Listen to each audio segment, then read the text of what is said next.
Mr. Ramamurthy Krishna to please assume his seat on the dais. You want me to sit there?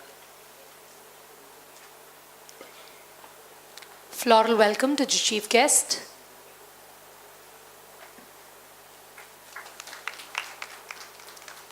Welcome address and introduction of the speaker by Ms. Gauri, Head PG Department of Computer Science. Happy day. Welcome to the second technical session on the topic Teaching and Learning with the Brain in Mind. We welcome our speaker, Mr. Ramamurthy Krishna, Founder and Chief Learning Officer, Potential Genesis HR Services LLP. Welcome, sir. Let me have the pleasure of introducing Mr. Ramamurthy Krishna to this august audience. Mr. Ramamurthy Krishna, a human resource professional with 30 plus years of experience in different industry. He is a professional certified coach from International Coach Federation. He holds executive masters in neuro leadership apart from many international certifications. He has more than 2,000 hours of coaching and 10,000 hours of training experience. Presently, he is the founder and Chief Learning Officer of Potential Genesis HR Services LLP. Once again, we welcome you, sir. Thank you, ma'am. After that introduction, I don't think it would be fair if I stand between you and the speaker, so address by the speaker. I would be happy if you do that. I wouldn't. Good afternoon. Pleasure to be here. Teaching and learning with brain and mind. You know, there are three things there. One is teaching, which I am not good at. Learning, which I was never good at. And I hope some of my school teachers are not here. Brain, I don't have. Right? So when you don't have all the three, the only thing you do is try to talk to others how you can do that. So please stay along with me and then hold me on and then tolerate me, if I may say, for the next 30 hours or 30 minutes or so that I'm going to talk. Thank you so much for the introduction, and I know lunch time is ahead of me. It's a tough time. Post-lunch is a difficult time. Pre-lunch is equally a difficult time. So I just want to request you to stand up for a minute, all of you. Just watch me. I repeat my instruction, just watch me. Do simply what I say. Put your arms straight up in the air. Put your arms straight up in the air. Put your arms straight up in the air. Thank you very much. I know your attention. Now, thank you so much. Please take your seat. Except one, I didn't have the courage to look at the right-hand side, except on the left, except one. Many of them were actually doing what they saw me doing. Please, as we go along today, just throw questions as we go along. I am ready to take questions as we go along. No problems with that. Why do you think it happened? And what is the implication for you back at classroom? Yeah, madam. Just throw it.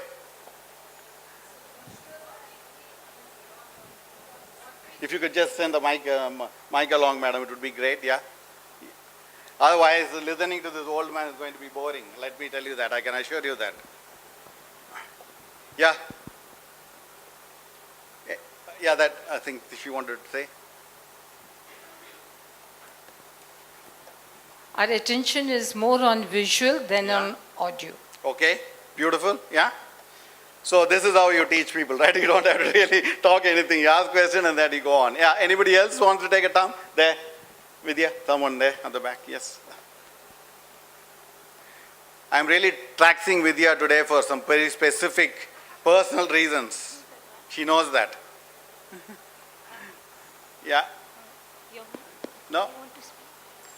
Okay, right, let me tell you, madam, if you could just push it to the next slide. I will talk about why we do what we do, but today you have two choices that I put in front of you. One is a fixed mindset. The other one is a growth mindset. You have two choices. You can either sit there and listen to me with a clear, judgmental mindset that what I'm saying will not work. And I offer you a second choice. If you listen to what I'm saying, go through what I'm saying, create an insight for yourself, and see how you can apply that insight back at your schools, colleges, wherever you are, family, doesn't matter, then I'm sure you will benefit a lot. Choice stays with you.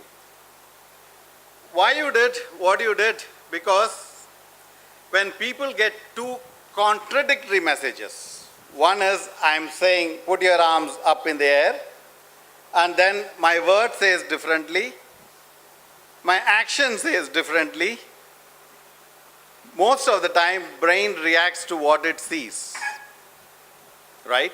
And this latest invention proves that. It is called mirror neuron. Now, what is mirror neuron? Mirror neuron is something that help of which we as human beings are able to relate with each other. If one child, especially if you're doing primary, I'm sure you know, one child starts crying, how many other children start crying? In a class, if you give chocolate to the first kid, what do you think happens to the second kid? Expecting already, and the last bench is waiting. And that is the only time they curse why I'm sitting in the last bench. Rest is dangerous. First bench, I have never been one. I never seen one. Today they made me sit in the first bench. My legs are still shaking, as you can see. Right? So the mirror neuron effect is what enables us to empathize. Lack of mirror neuron will make it very, very difficult for us to empathize. This is not what I am saying. This is what I am saying, what has been researched, what has been proven. Lack of mirror neuron is difficult, and we are going to talk a bit more about why we need to understand the existence of mirror neuron in learning and teaching with brain and mind. The effect of mirror neuron was actually proven. As you can see, there are these monkeys, not the one in the classroom, please. The real monkeys that you see in forests and jungles, right? Those are the monkeys. They were doing an experiment with the monkey. You know one thing?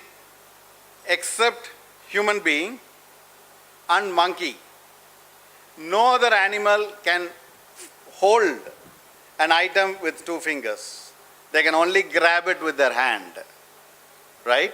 So they were doing this test. You see in slide 1, the monkey is trying to pick up something, and you can see the neural pathway hitting a peak, the signal, right? So what they did is they isolated the neuron in the monkey's brain. And scientists, I think probably they're well paid, I don't know. One of them suddenly happened to go one day into the lab on a trained monkey, just picked up one nut from the monkey's bowl. And you know the monkey is already with all the electrodes, etc. attached to the brain. And immediately he heard a sound coming like, he heard that sound. Then he realized what's going on. So he tried to pick up again. Then the monkey's electrode sends the sound. That is how they found the mirror neuron effect. It was by sheer accident. If the scientists had ignored the sound of this from the monkey's brain, then they wouldn't have discovered mirror neuron, and probably it wouldn't have been available for us today to talk how it is going to help us in learning.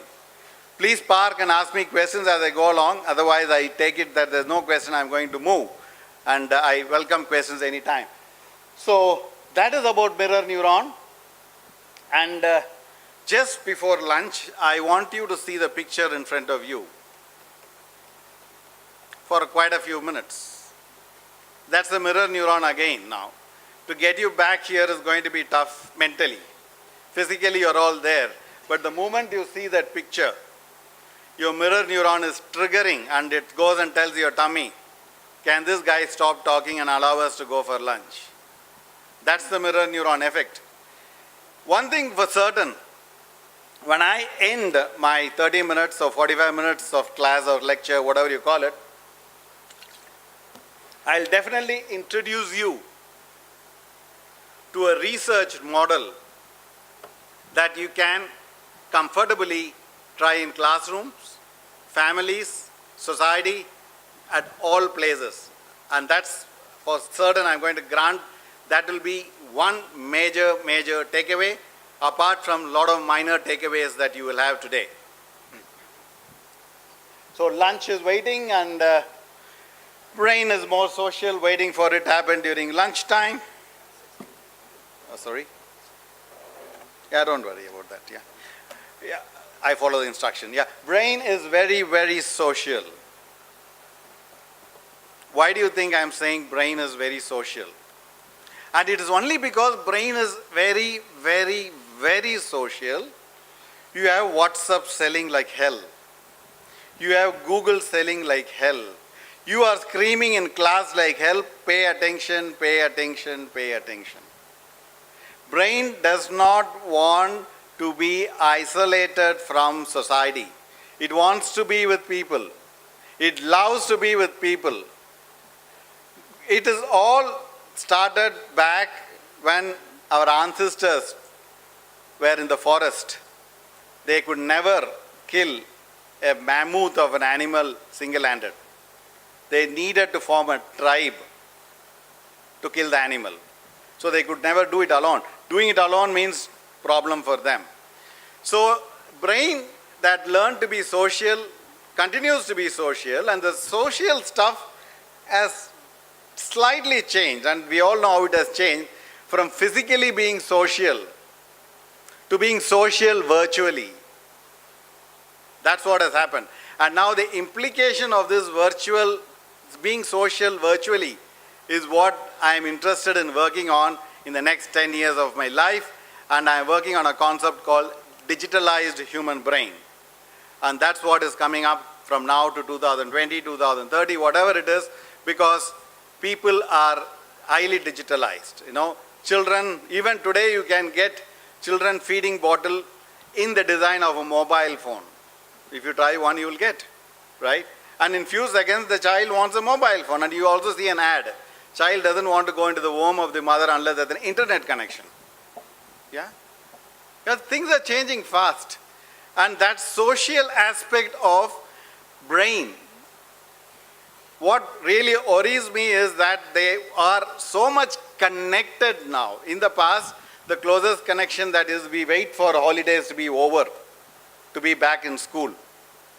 Today it doesn't matter. Every day is a holiday because 24/7 I am on WhatsApp. I am on a WhatsApp Tamil group. There's one lady sitting here who told Tamil incomplete WhatsApp group. I heard just before I entered your group. That Tamil incomplete WhatsApp group, I am told it does it. All the children are in a group. Whatever incomplete work they do, they did photograph in the WhatsApp, send it around. The other person completes it, sends it around, other person completes it. This came from one of your faculty. This is not my invention. The credit goes to her, and she's sitting here. So there is this enormous change in the human brain. But still, what is challenging is brain continues to be social. It continues to be in prehistoric stage. It has still not grown up to the modern computer era. And I'm going to talk why about that. Yeah?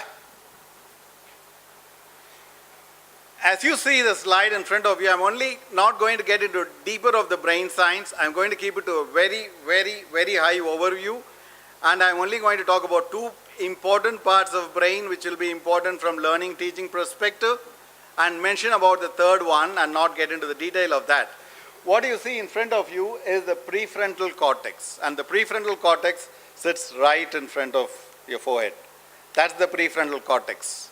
Now school teachers are hired for prefrontal cortex. Oh, yeah, it is. Organization hire employee for prefrontal cortex. You as teachers and faculties are developing prefrontal cortex. Parents get stressed out if the prefrontal cortex is not developed.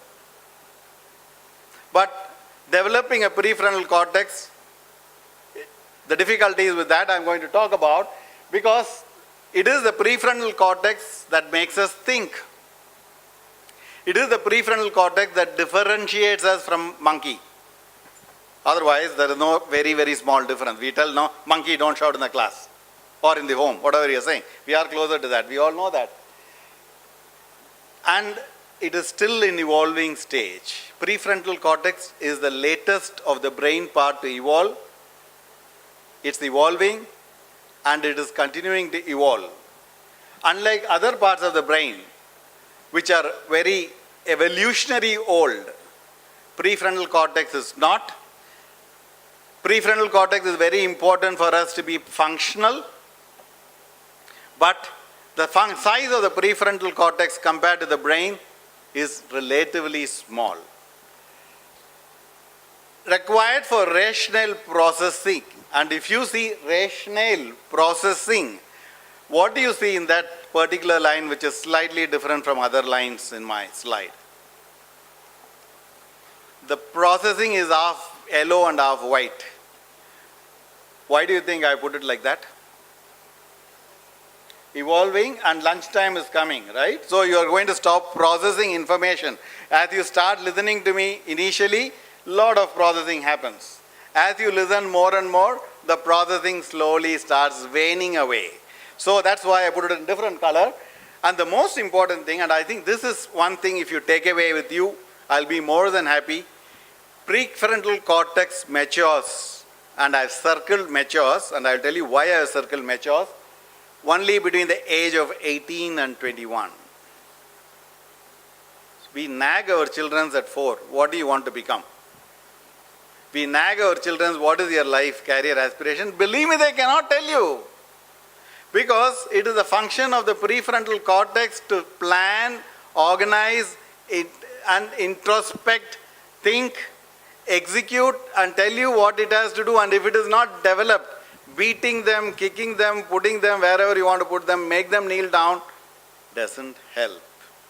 And I've circled matured there for you to understand it does not mean it doesn't exist. It exists. If it doesn't exist, then we are no different from animal. It exists, but the maturity of it develops only at the age of 18 to 21. But the good news is you as faculties, with your teaching, with your learning, with your ability to make them get insights, you can broaden the prefrontal cortex. They have done a lot of work in prefrontal cortex, right? They have taken all the great meditators working with Dalai Lama. They have put them in the scanner, fMRI scanner, and they have actually taken the scan of the brain. The one who have meditated more have a much stronger prefrontal cortex than the who does not have, right? So your job is to grow prefrontal cortex, not teaching or learning. That's the way you do it. The way to do developing prefrontal cortex is meditation. And I am sure some of you are meditating here, and it is also very difficult to keep quiet for 5 minutes. Forget, 2 minutes. Forget, today it's 1 minute, you can't keep quiet. Either you have to take your mobile phone and then shoot away a few mails, or keep looking at the mobile phone where there's no message. Even if there's no message, we have to look at the mobile phone, right? Because the brain is social. And when we are working with the prefrontal cortex, we have to work and understand we are working with certain limitations. Madam, can I expect you to move that? Yep. It is used for understanding. So, first day in the class, first session in the morning, they are very, very good in understanding. And for your first PT period, if the first period is a play period or a PT period, then the prefrontal cortex is the highest, because novelty, happiness, excitement. But if the first period is a subject which I don't like, and I didn't like any subject in my life, every subject exhausts prefrontal cortex. That is understanding. Then the children decides. That is when the tummy pain comes. That is when the washroom is most important for them. That is when they suddenly become thirsty, right? And that is when they suddenly think the neighboring student is having some difficulty. So they are trying to understand, decide what can they do to inhabit the class, the last function. And then you are asking them, children, last class, Do you remember? They remember only the television serial. What do they remember from the last class? So they try to recall. Then you are also asking them to memorize. Two things. These are important. Don't underestimate the importance of this. I was just talking to the principal. She was talking about how important memorizing is. Very important. Because remember, it develops the prefrontal cortex. You are able to remember. But the difficulty is, at what frequency should I ask them to do it? Is there a possibility I can make it a fun, but not remove it? You can't do that. If I don't remember what I studied in neuroscience, I'll be a joker in front of you standing here and talking about prefrontal cortex. So you need to be able to recall, you need to be able to memorize, you need to be able to analyze it, you also need to know to inhibit it. Inhibition is an important function of the prefrontal cortex. There is a part in the brain called dorsal anterior cingulate cortex, which is a brain braking system. That's why we are social.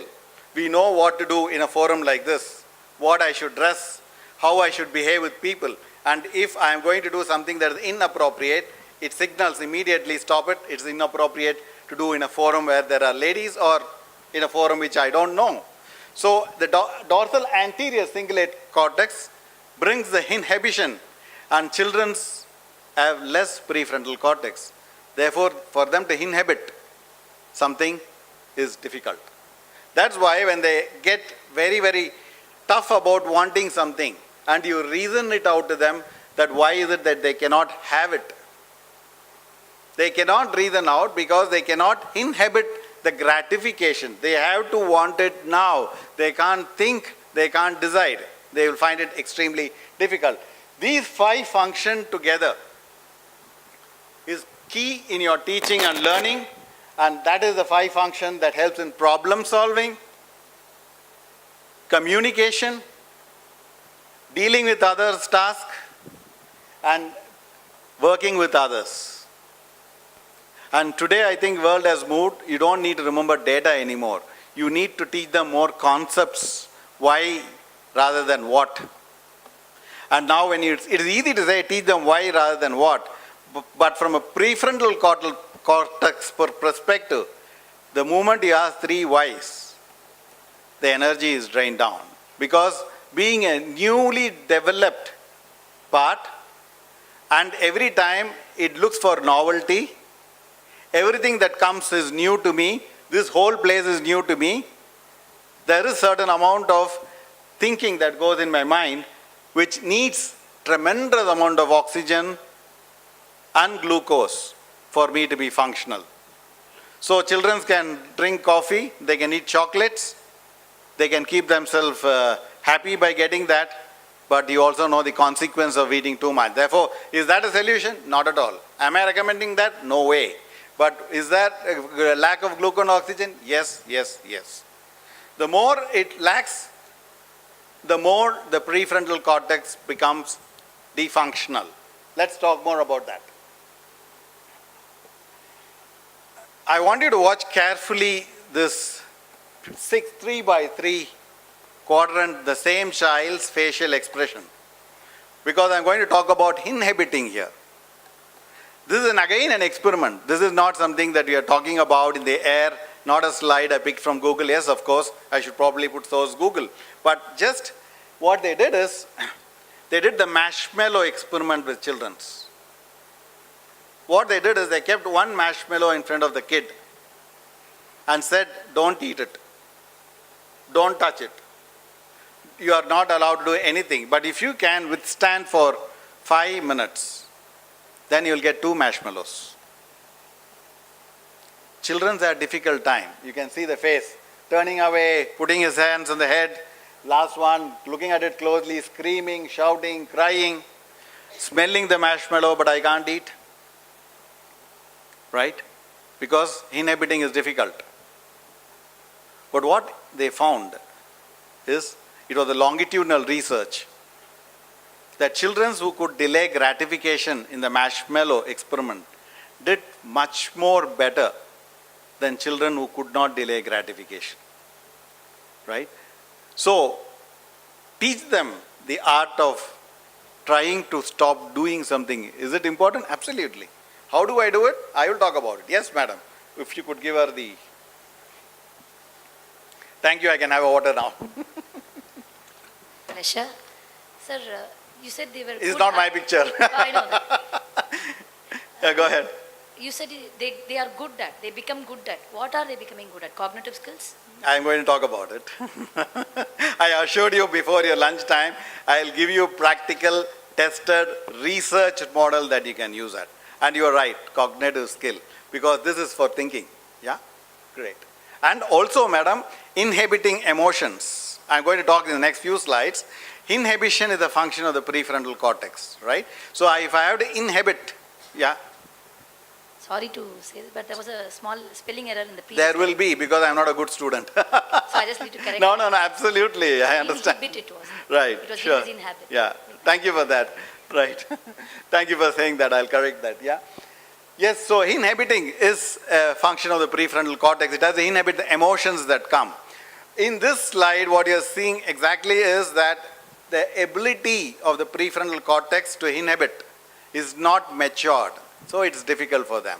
Questions like that would be extremely helpful. Spelling errors for next students would be useful as well.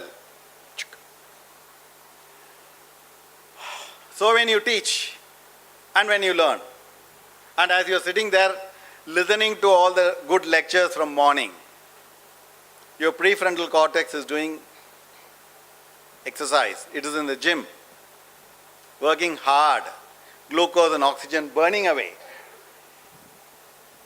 But if you don't develop that, success later in life is going to be less successful than what you can, right? And most important than intelligent. If you can develop prefrontal cortex, in today's world, you don't need to be very, very intelligent. I think if you are very intelligent, then you are doing something great. And I always say, organization needs only two things. One is you should know ABCD. Two is you should know 1, 2, 3, 4. You can survive. Rest, computer will take care. If I was a bit more careful, they would have put a red light under my spelling error. Me and my colleague, school friend used to talk. He is working in Dell.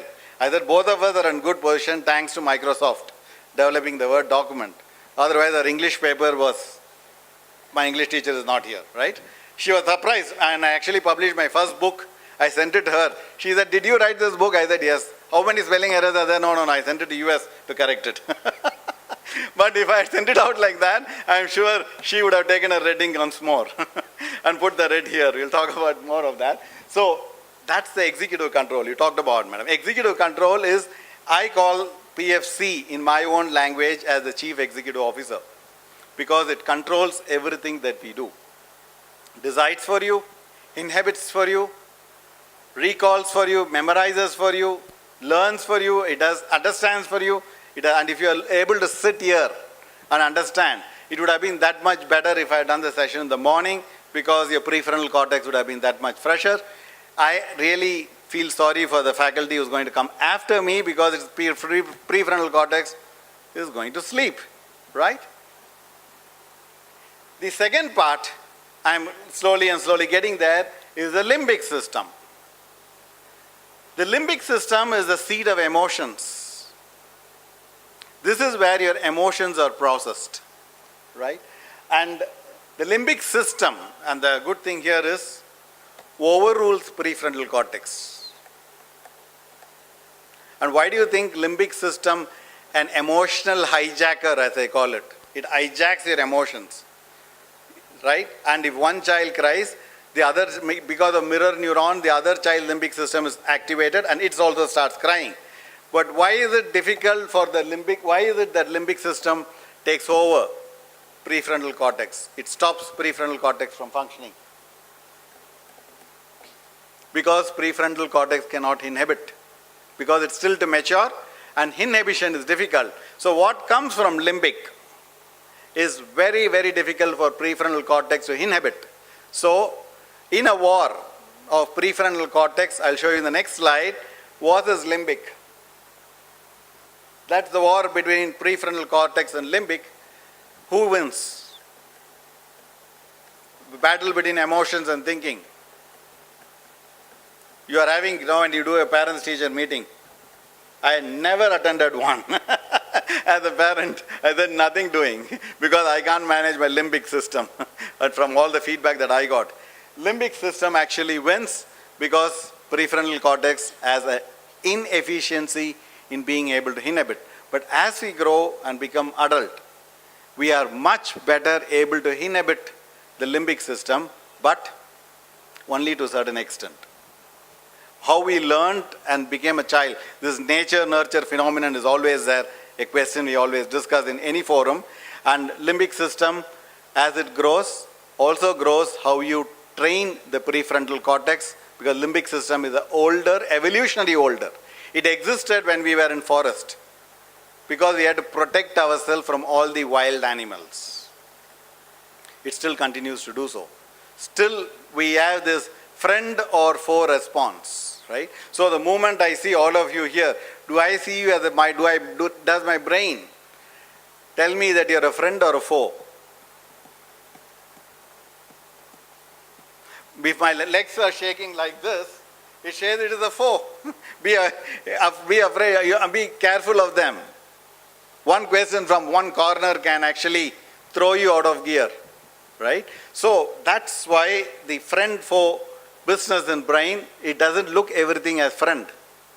And we also reinforce it in house. Be careful with the auto driver. Be careful with the school teacher. Be careful with your neighbor, right? Already limbic, and we create the limbic more. So the child limbic is already fully activated in the class. And then session number 1, children's, your English test paper marks, ready. What do you think is working, prefrontal cortex or limbic system? And that day you will have a lot of absentees as well.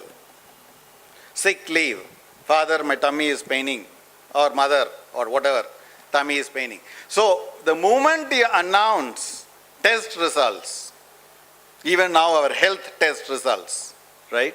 If you go for a medical checkup and come, the same test result, school also red, medical checkup also red, everywhere red. I don't know when it will ever become green. Only when you go up, it will become green, probably, right? So it is all red. So the limbic system activates immediately, and then it hijacks the thinking. And then brain is social. It sees the next child mark. And then limbic system doubles up. And then there's a war. Yeah? So the two basic principles of the brain, and I will be extremely happy if you just go away with this slide alone. The two basic principles of brain is reward and threat. So if you remember in the classrooms, I'm not asking you to change the way you are teaching. I know I am certified in flipped classroom technology. I also know I worked with school teachers, I have trained teachers. I have been teaching in some schools as well. I know the challenges that you will have in terms of changing the way you can do things, even in universities. But if you remember that every action, remember the mirror neuron. In split second, one of you can actually kickstart my threat state. 5 of you getting up from this hall, walking out, does it make it reward or threat for me? 10 of them walking inside. Also threat, or more people to question me now. Right, okay? And then you say, I had a very interesting experience. I was in CII for a lecture last week, and CII told me, sir, you need to deliver the lecture, and then I had delivered a lecture for CII before. That is the International Women Forum. I don't know if any of you are a part of it. Then the previous forum was all young adults, so I could deal with them. So my brain, hippocampus, memory, long term, said it only should be like that, so with a bit of arrogance, you know. When you work for 30 years, one thing you develop is arrogance. And then with arrogance, you go there. Then I suddenly found 5 directors sitting around the table. Okay? I said, what's going on now? My limbic is fully operational now. It's kick-started. Presentation is a complete mess because I can't present to a senior faculty like this a small presentation. So I had to become mindful of where I am. dampen my limbic system. I'll tell you how to dampen the limbic system. We're going to talk about that. Dampen my limbic system, changed the way I presented, completely rewired what I had to talk. Slides were the same. What I had to speak them was very different, right? So when I came here, I was prepared with everything in my mind after the last experience to be ready with threat response being fired at me. Please feel free to do so. So reward and threat and mirror neuron. How you carry yourself in the class. When I say class, not necessarily your classroom. This is also a class for me. Anywhere you have a group of people you're talking to, it's a class. How you carry with them. Your bodily messages that you transmit. That's why I tried to do the first exercise. In corporates, and I'm not sure at school, if you work with some of them very closely, you will see they almost mimic their bosses.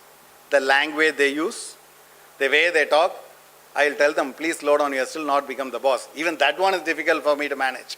You are growing there to become one, please become different. Don't become like that one. Because that's a monkey. I don't want to send another monkey there, right? So the reward state and the threat state is what the brain is all the time fluctuating.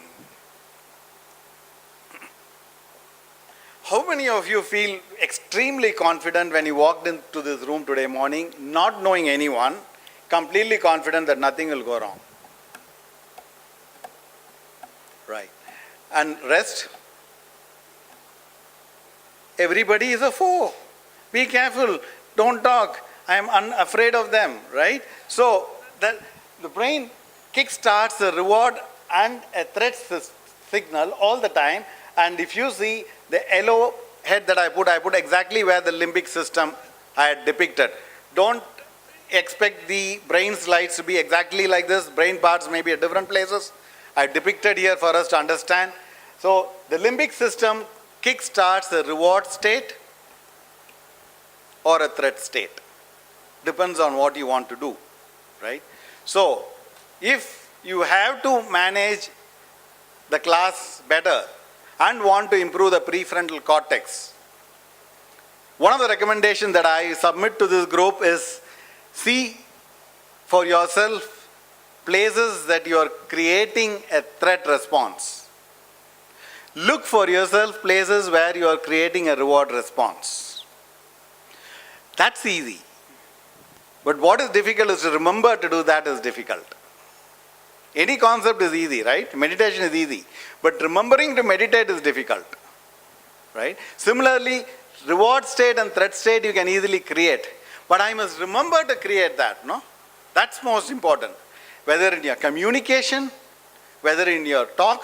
And this is not for children's, more for parents. They are in such a threat state because everybody wants to go to IIT. I never went near IIT when I was in school because I was so good in mathematics and science that people could not score. It has to go more than 100 if they had to give me marks. That's how good I was. So IIT means I'll have to cross the road and then go. Today I'm having fun with IIT, sorry. I go to IIT, do a lot of work with them, and then work with a lot of people from IIT, and then I have my own, okay, I'm not an IITian. I'm happy, right? So the threat state is also created by the parents. They come and kickstart your limbic system. Society is creating a limbic system. Don't read newspaper, please, for heaven's sake. Everything in the paper, I take this, give it to you as a personal challenge. Look at the paper in the morning. Tell me one thing that it is a reward. Even when Abdul Kalam died, it was more the hanging of the other person which was on the left side of the paper. Abdul Kalam was pushed to the right. And who remembers Abdul Kalam? Gone. Right? So, big industries thrive. I hope there's no press here, otherwise I'll be banned from talking in any forum, I think. Big industries thrive only by creating threat response. Medical world thrives in that. You eat tomato, you'll get cancer. Another research says, you eat tomato, you lose weight. Now whether to eat tomato, get cancer and lose weight, difficult. So you don't know what to do, right? So industries are thriving. You know, oats, which is thrown away in US, is considered as the great food of India. Because it comes in Horlicks oats, this oats, that oats, reward state, right? So the way people are creating a reward state for their own selfish gains. And the way they also create threat state to make you follow something is both. We are living in that world. Can we change it? No. Can I impact in my own personal small world? Yes. Yeah, madam. This is the only slide I want to remove. This is not my mark, by the way. My mark was lower than this, so don't worry about it. Right? This is a negativity bias I'm talking about. The negativity bias, red is 9, and if at all you can see, the green, which is 1. What negativity bias means? Basically is, brain is excellent organ for attracting negativity. Excellent organ to remember negative experiences. Excellent organ to see everything in a negative world. Brain is not built to be positive. It is, in my world, the way I use my junk language, if I may call, is a self-security guard for human being. It protects you from movement to movement to movement, from many dangers, which was required when we were in forest. Today also you require because you are in a virtual forest. You don't know what people are looking in Google, etc. That's also a forest, right? So that's also a forest which is we are living. So brain has not changed. Brain is good. The maker is very, very smart. He kept the brain in the same state because it's still dangerous. So if I don't know to inhibit danger, if I think everything has reward, then I will get into serious mess.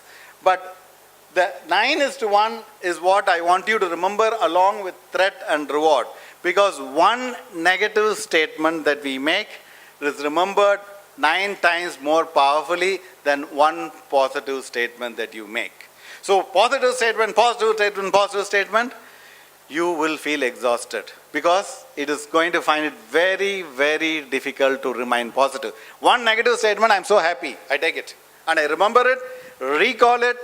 First part, if you remember the prefrontal cortex, memorize it, recall it. I don't inhibit it. I allow the limbic system to use it. Allow the flow. Engage myself in lot of weeping, lot of crying, lot of belittling, shouting, screaming, doing everything. But you forget that one happy moment. Just go back today, and I give this to you as my personal challenge.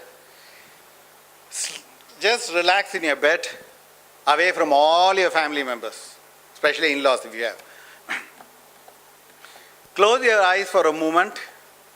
Try to recall a positive incident in life.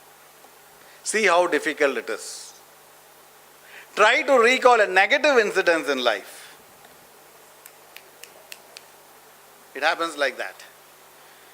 However positive you are, it is extremely difficult to remember that. You cannot. And you expect children to be positive, motivated, prefrontal cortex, all big talks. Right? Please remember the negativity bias. Yeah, madam. So, if you have a positive experience, it's like Teflon. It just comes and goes. It doesn't stick. That's why you're using Teflon, no, for making all your food item. It doesn't stick. Positive experience doesn't stick. It's a Teflon. Negative experience is a Velcro. It just holds on. And today morning I was coming here for this class and I have to take some medicine, and I told my wife, she couldn't buy that. I said, I'm going there. She said, last time when you were talking in a conference like this, you had this instability. Sometimes I get into that mode when my limbic goes out of control. She said, okay, I'll give you the tablet. Please eat, otherwise you will go and fall down there. I said, why do you remind me of this now? I myself am trying extremely hard to forget it.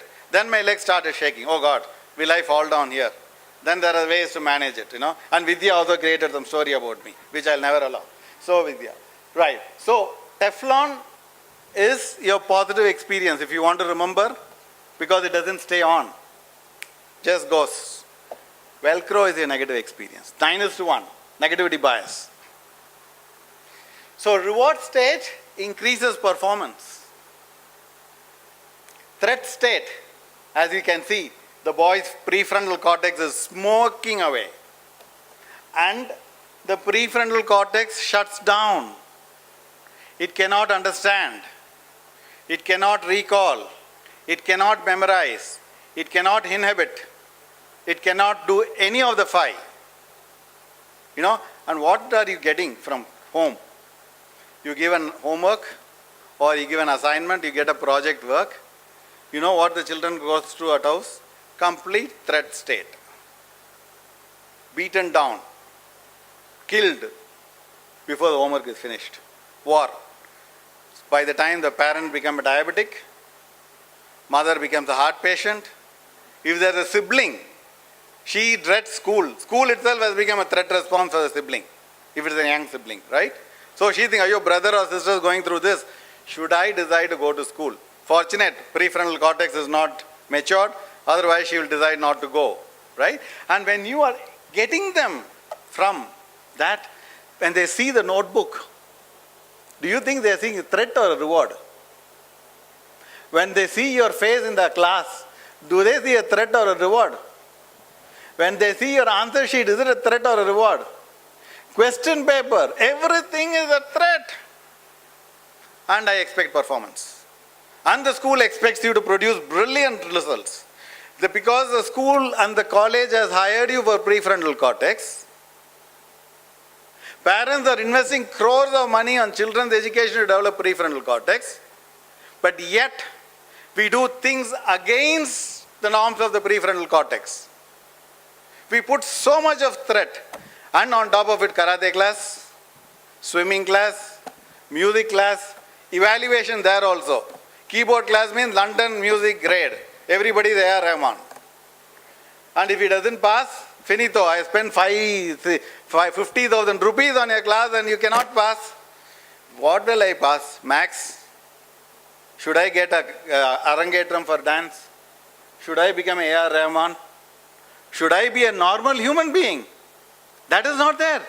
Threat response all the time. And then suddenly one relative lands in the home. What is your score? Then the relative asks. Because his child is scoring very well, no? Peer pressure. He says 60. That's all.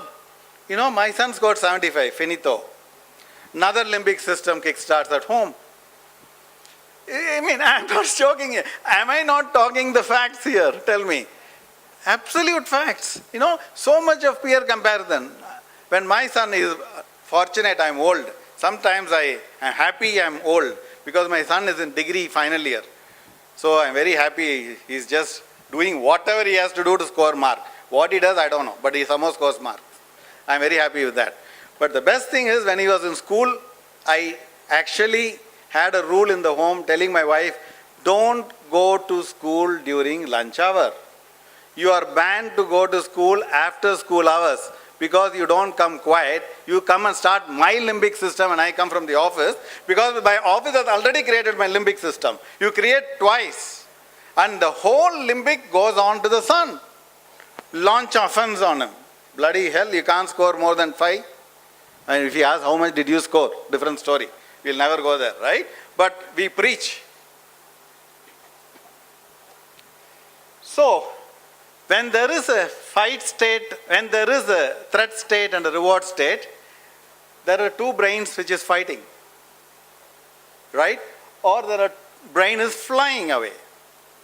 The flight response is when the maths teacher enters the class and a very good maths student like me goes to washroom. And it may also be a good idea to behave badly so that you are kept outside the class. Because maths class is the problem. And end of the day, 4, 5 or 4:30 or 3, I don't know, whatever the time today, when you are willing to go out and play, then there's one more maths class or history class. Gosh, poor teachers, poor children. I'll never blame any.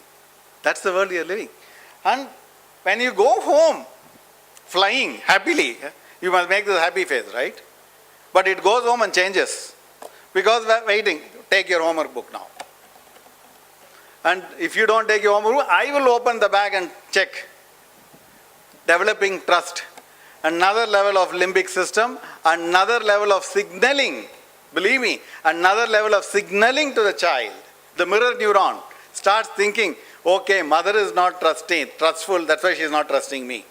That's why she is opening the bag and looking at it. Right? So what will they do? Prefrontal cortex is not developed.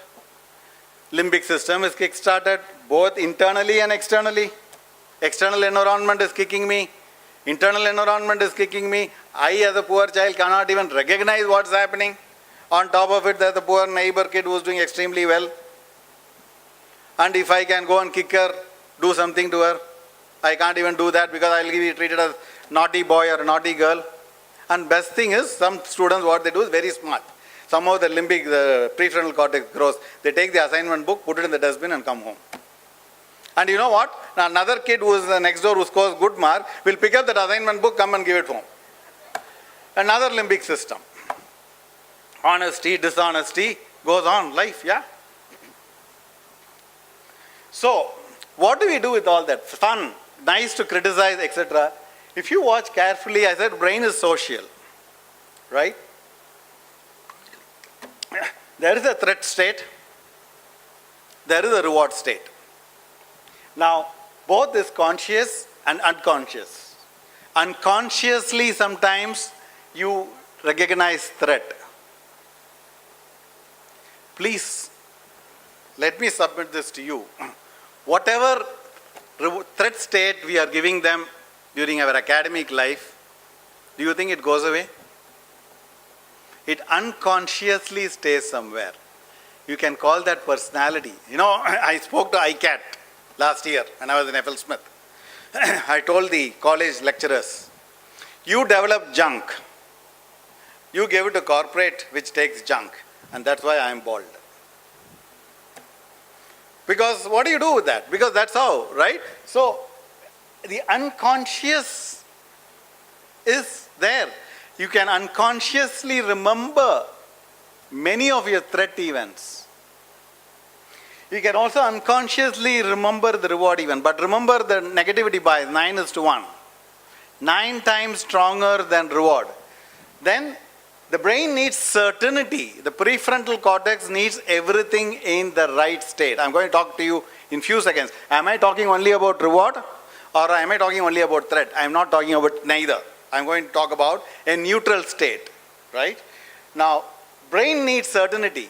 Prefrontal cortex needs everything. It's called the Goldilocks of the brain. Like the Goldilocks, it wants everything in the right order. If it's over-aroused, it dies. Under-aroused, doesn't perform. So it needs certainty. It needs options. It needs reputation. It needs equity. And I'm going to give you simple 5 elements to remember that. Don't have to worry too much. Very simple. Life is simple.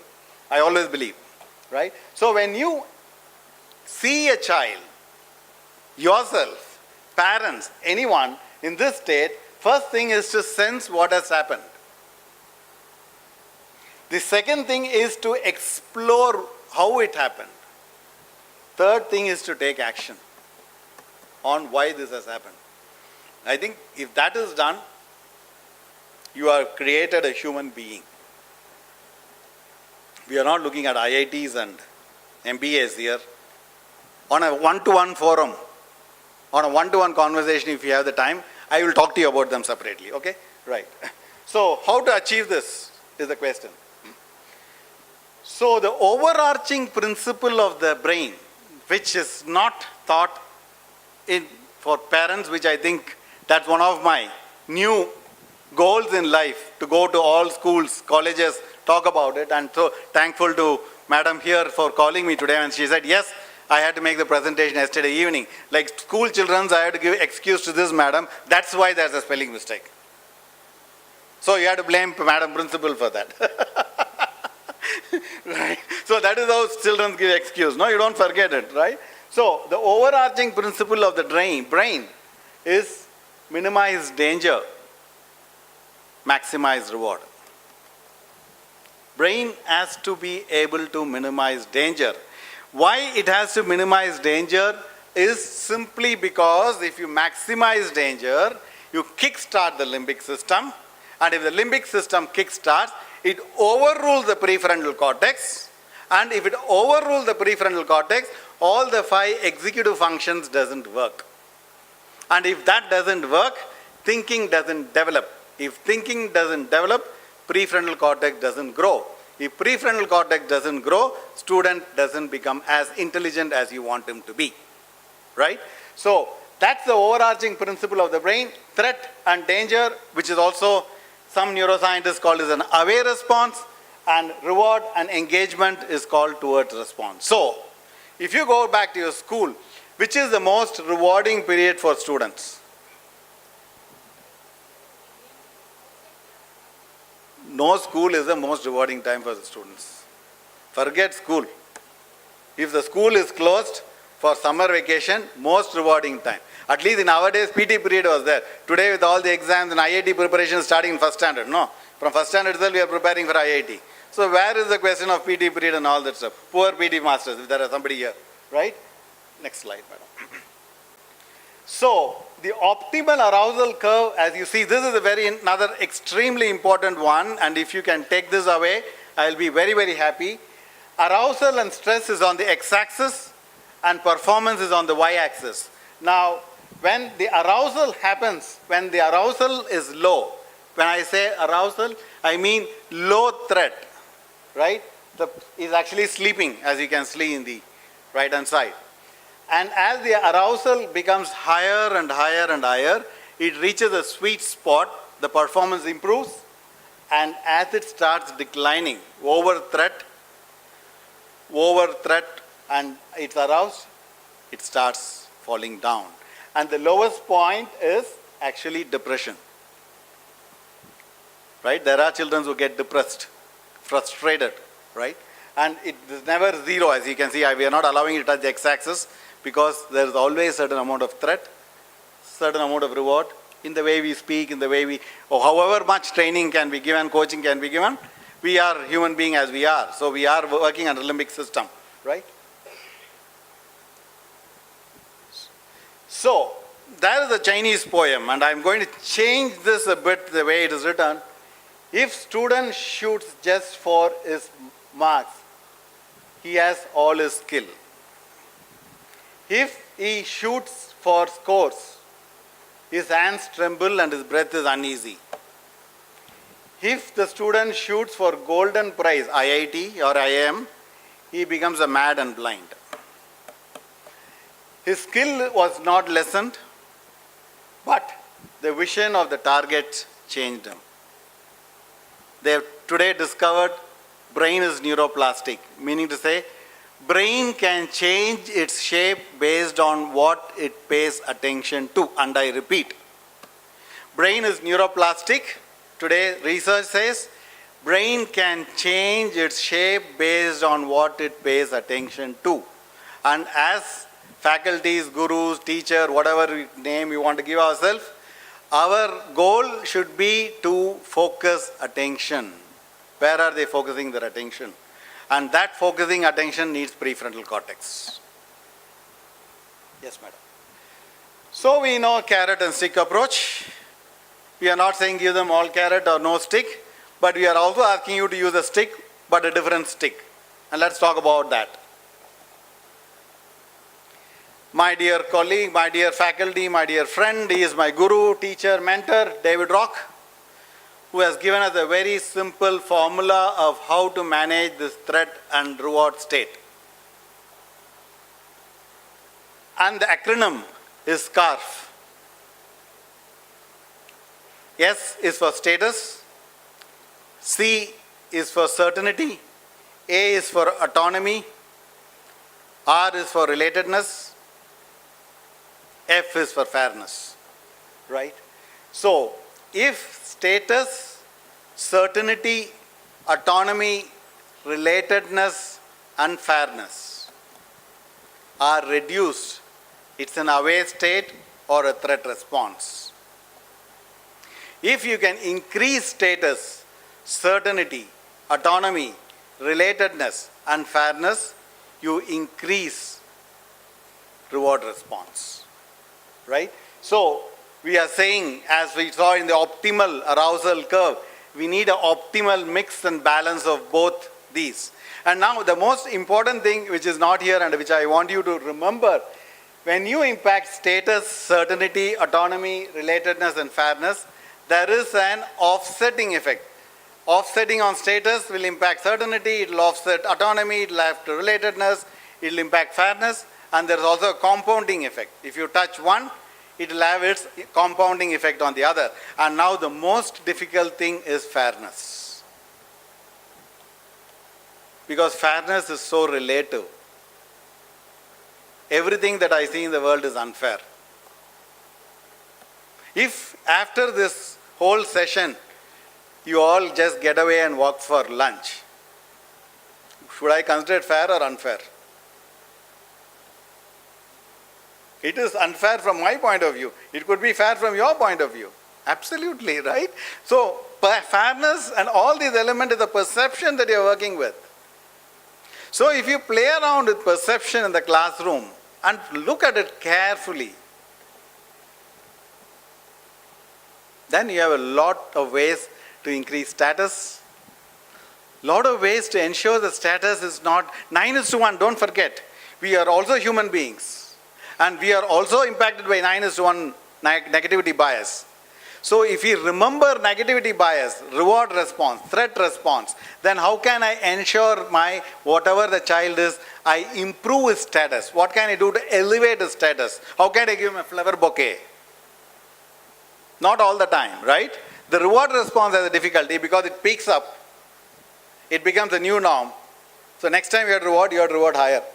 So it becomes very difficult. But threat response is not having such a thing, right? It's more and more, it increases double the time, 9:1, right? So all I'm asking you to see is how can you increase status, certainty, autonomy. Status is how I feel myself in compared to others.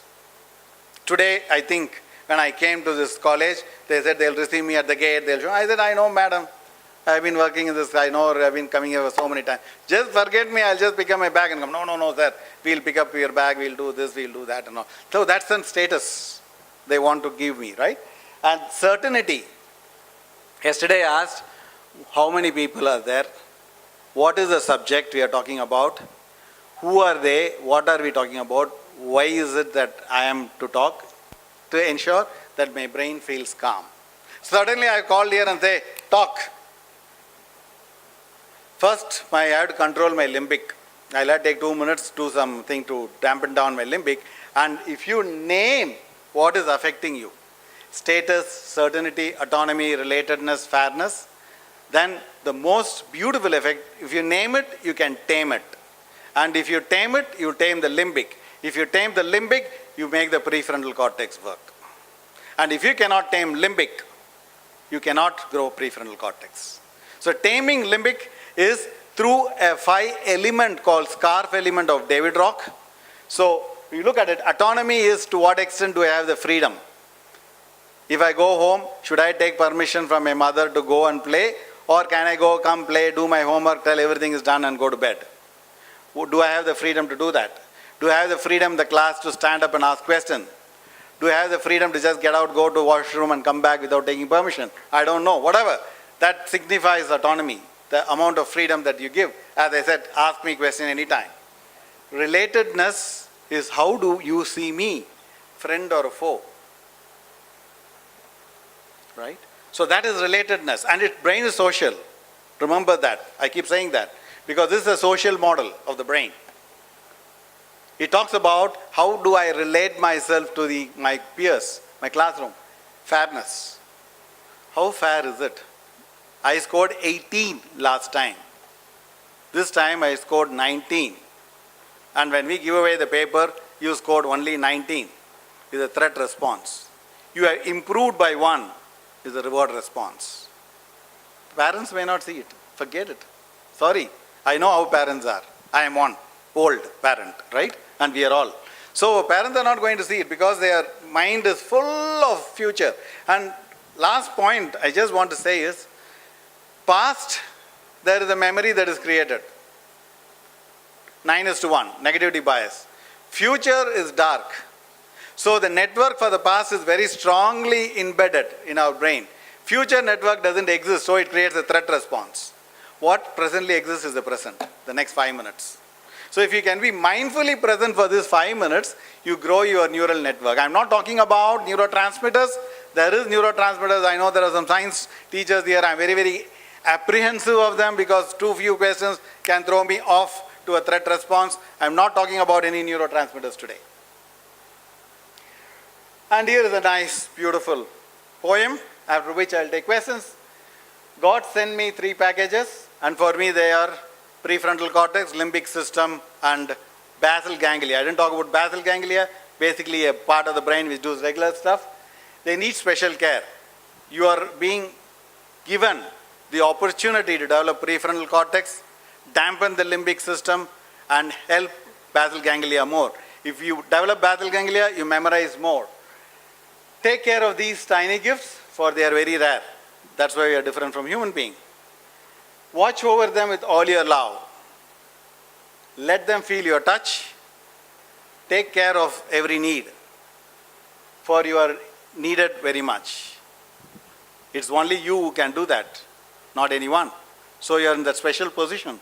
So that's only you can do. These 3 gifts, prefrontal cortex, limbic system, and basal ganglia, according to me, the poem doesn't say that, I improvised it there, will grow up very fast. Yes, they will. As soon you will see.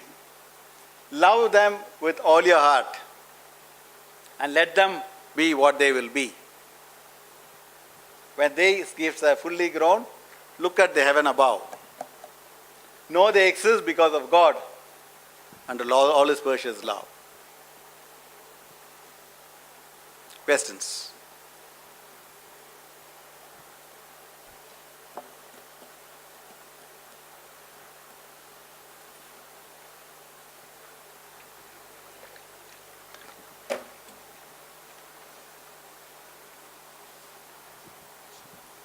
The floor is open for the audience to raise any questions. Yes, that's why I said I'm ready to be facing the threat response. You know the best one, if I don't have an answer, I'll tell you so I don't have an answer. It's easy for me.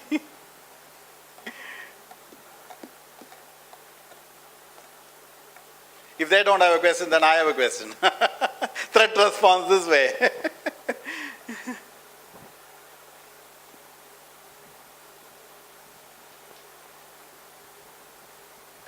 My limbic is now slowly and slowly getting kick-started. Yes, sir. Please don't stand up. Please sit down. Yours is an excellent lecture, but I think it will be helpful if you can say how the teachers can use scarf in order to motivate students to do better. Lovely question. What the steps they should do Lovely question. in order to do scarf.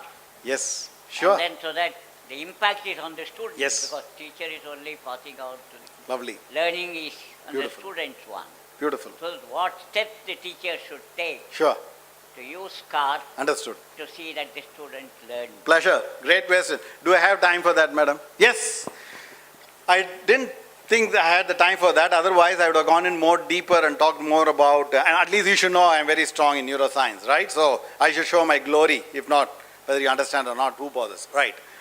Now, the question from sir, how do you do it? There is this element called PRE in SCARF. P is for predicting, R is for regulation, E is for exploratory, right? So when you are facing a student and if he is in a mood of threat response, and if you diagnose which of the 5 elements of SCARF is affecting him, then you are actually exploring. As you are teaching, as you are getting into the class to give away the mark sheets, then you can use your all creativity to see in what ways can I ensure status is uplifted for everybody, even the ones who are not what they should be, right? Therefore, you predict this student is going to react like this, his status is going to be affected, his parents are going to talk about it, is going to happen, therefore you predict it. Sometimes in a parents-teacher meeting, the parents may react widely because if I don't get what I don't get fairness, everybody is unfair, right? So I am going to react. Then there's an exploratory issue. Which aspect of scarf did they see it? So the element of trying to help them to label the 5 element, whether my status is affected, relatedness is affected, fairness is affected, and talk more with parents. I think more than teachers, this is my personal take, so don't take it as though I'm an arrogant person. I am arrogant, of course. So don't take it too much that I am trying to be arrogant here. The fact is that more than teachers, I would love to have all the parents here and then I talk to them about scarf. Because I believe strongly that every one of our status at home is impacted. Tell me when. Our status is being ripped open by the children's at home. When the small device, you don't know how to do. You have to ask them. And they tell you, why do you need an Apple iPhone 6? You just need Nokia, whatever model, Asha. Because you are only using send messages. You can do so much with that instrument. And you feel offended with that. But on the contrary, if you praise them and say, great learning of this, but can you apply it back on subjects as well? That is a status issue. So, the difficulty, again and again and again, I repeat is, 9:1, negativity bias dominates us. So it is difficult for us to praise someone.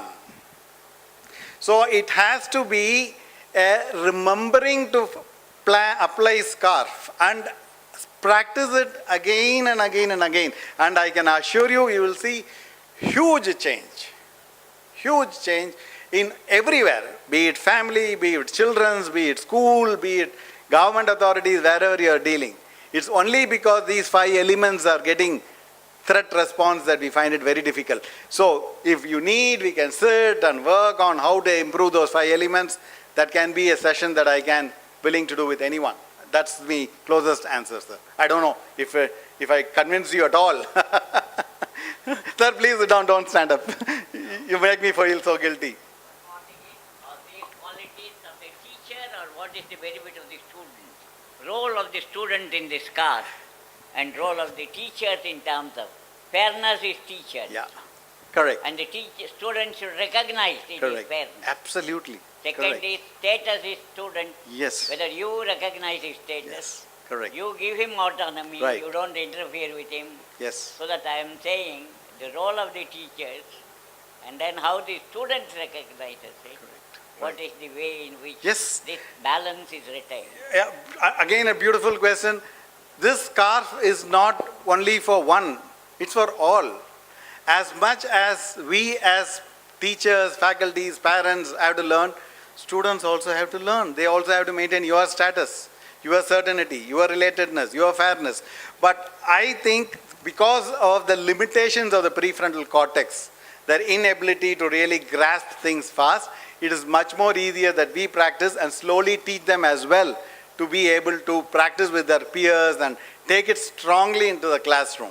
Rest, I think, will happen. But it is not for one, it's all over the place. Everyone who is interested in a social life, unless you want to go and sit in a forest, because animal doesn't want scarf, I suppose. But even I think they need status, certainty, relatedness, fairness. The only difference is we shout, they bite. That's the only difference. So even they need. So even there you have to deal with non-human beings. Yeah? That's my closest answer. Anybody else? Otherwise, if I throw the question at you, what is one big takeaway for you from my last screaming for 30 minutes or 45 minutes, whatever the time is? Yes, madam.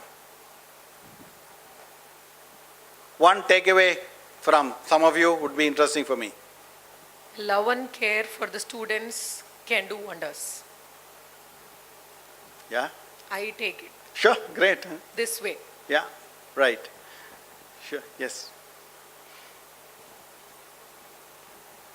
The threat response, what you said, like 9:1, instead of that we can have 1:9. That would be better. The negative threat response can be 1 and the positive response, the reward response can be. You will spend your lifetime working for it, madam, Yes, but of that's a course. very, very good takeaway. Yes. Yeah. Yes, madam. To know the child weak and strength, and we must make the child comfortable that weakness is not the permanent thing that will be within you, and how to overcome the weakness. I mean, I always made it a point as a teacher to allow the student to know about him own self and define success in his own way, not with the major, mass who define success as 70%, 80%, 60%. I said, even after writing the test, if you come and tell me that I'll be able to score 20, then that is the success. If you score 19, 18, that is also the success. The performance level, the child, if he understands that, yes, this I'll be able to do it, and if he does, then that's the biggest success, not to be carried out with 60, 70, 90 plus, 90 this. So every child has got that strength, and we have to just tap it and make him understand the right way to take the threat and balance with the reward. He must know to digest the success and to overcome the failure. That we have to inculcate right from, as you said, small, when they are in that development stage, rather than make it too flaring. Wow, can you give her a big applause, please? I think you should take over my position here. Thank you. Excellent. Thank you so much. Thank you, sir. The first step towards all this you've spoken, I can understand, is first the child should be taught to inhibit the gratification. Like that induces the child to develop the prefrontal cortex, Yes. which Yes. helps in greater cognitive Absolutely. skills. Yes, yes, And this yes. is the essence of what you spoke. Correct. That's what I can get Correct. from you. Very important. Very important. In today's digital world. Yes. Take. Great, madam. Yeah. Right. If you have no more questions, then I have two more slides and that we close. Just, yep. Okay. Yeah. The next one. And the next one. Next one. Next one. Next one. Oh, you're going backwards. Yeah. Right. I think you are waiting for lunch. Okay. This is my address. These are the areas that I work on. If you want me to set up to work hard and make me die, I'm willing to do that. I do brain-based learning. I do creativity. I do mindsets. I do emotions. And we also work on conversation intelligence, all based on neurosciences. And the last slide. Enjoy your life. Life is simple. If you follow SCARF, and if you actually apply SCARF on yourself, like Kamala Hassan says in one of the movies, we have to appreciate ourselves. Nobody is going to appreciate us. Because 9:1. Enjoy your life. Thank you so much. Thank you, sir, for such an enlightening session on teaching and learning with the brain and the mind. As a token of our gratitude, I request Senior Management Committee member Sri Parthasarathi to present a memento to the speaker. I'll come down.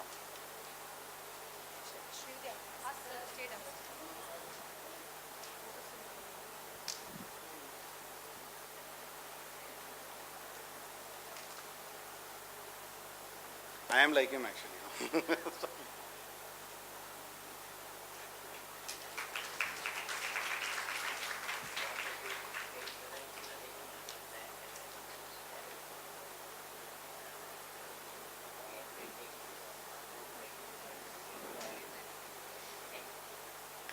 Thank you, sir. Vote of thanks by Ms. Brinda Ramanujam, Faculty, Department of Computer Science. Good afternoon. Gratitude is not only the greatest of virtues, but the parent of all others. As we express our gratitude, we must never forget that the highest appreciation is not to utter words, but to live by them. I deem it a proud privilege to propose the vote of thanks on behalf of all of us present here for this session on teaching and learning with the brain in mind by Mr. Ramamurthy Krishna. Sir, we are deeply honored to have you amongst us for this session. Thank you for sharing your thoughts on mirror neurons and prefrontal cortex. Sir, you can be rest assured that we, as teachers, will definitely adopt the researched SCARF model in our teaching learning and our real life too, and also try to broaden the prefrontal cortex and the limbic cycle of the young minds who are interested in us. My thanks are due to our management, our secretary, our senior management committee member, Shri S. Patsadi, and our principal, Dr. Valalta Balakrishnan, whose leadership and vision has always steered us in the right direction. I thank all the participants and delegates for being present here to witness the different ways by which we, as teachers, can help in sustaining quality in education. I would also like to thank each and every member of the MOP family who has contributed their might for the conduct of this seminar. Our pranams to the Almighty for His benevolence, for steering us.